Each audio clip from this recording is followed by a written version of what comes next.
Hi guys! Good morning! Today is February 11 and magluluto kami ngayon ni Mother. Alam nyo na, kung nakita nyo yung last vlog ko, sa last vlog namin before, nag-grocery kami ni Mother ko.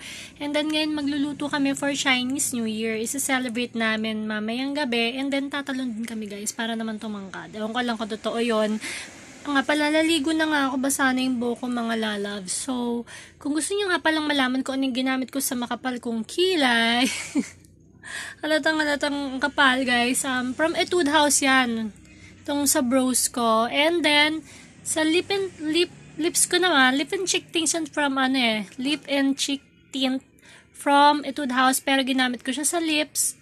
And blush on from Victoria's Secret. Muntik ako pa makalimutan. Victoria's Secret guys. And my itong foundation.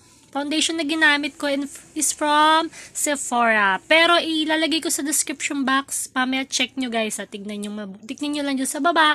And don't forget nga pala to subscribe, like and share, hit the notification bell. Yun guys, panoorin nyo yung mga videos ko. Salamat lalabs! Hey loves, ito nga pala yung pet ko, si Queenie. Natutulog siya ngayon. Kung naalala nyo or napanood nyo yung last vlog ko, binilang ko siya ng treats tsaka soap niya. Ito nga pala si Queenie. Ano na siya, 5 years old na siya. Itong November magsi-6 siya. Bali, inadapt ko siya. Nakuha ko siya sa friend ko na si Gam. Ngayon, nasa abroad na siya ngayon. May mga kapatid to naampun na rin. Bait-bait nito ni Queenie. Good night, Queenie. Good night.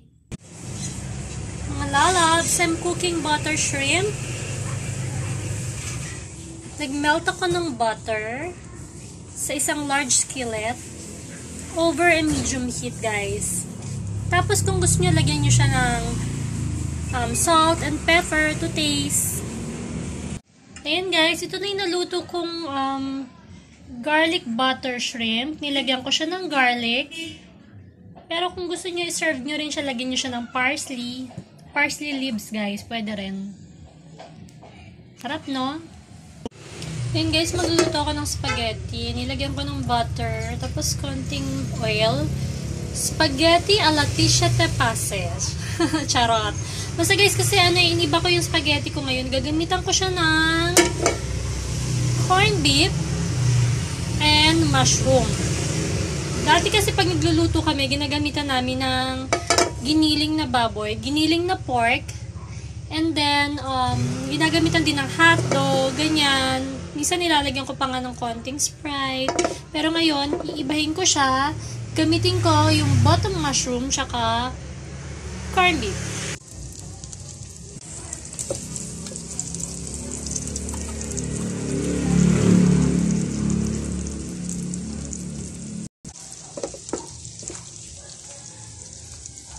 Ayan guys, may corned beef na siya. Yung ginamit ko, yung 175 grama. 3 can yung ginamit ko. Guys, haluin nyo lang siya. Mix. Ayun guys, nilagyan ko siya ng half a cup of water. Half cup of water guys, halagyan nyo. Tapos hayaan nyo siyang mag-boil. Hayaan nyo siyang kumulo. Para maluto naman yung konti yung corned beef, tsaka yung mushroom. Pero luto na rin naman yun guys. O yun. Guys, ilagay ko na yung tomato sauce. Guys, haluin nyo Haluin nyo yung tomato sauce sa haluin nyo lang siya, ganyan.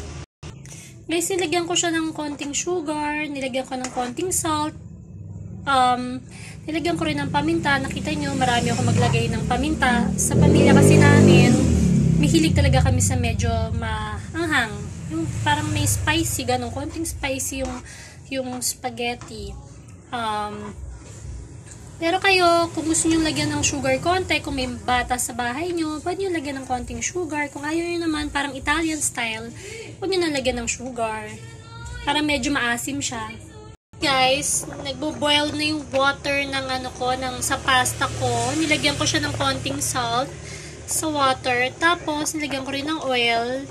yung water para daw hindi mag-stick yung pasta. Yun ang paniniwala ko, guys. Balawan konti ng running water. Yan, guys. Konti lang yung handa namin. Sinelebrate lang namin yung Chinese New Year. Hindi pa pala naluto yung tikoy. Kung hey, Pachoy. Thank you, Lola. Kiss. Thank you. Ako rin. Salamat.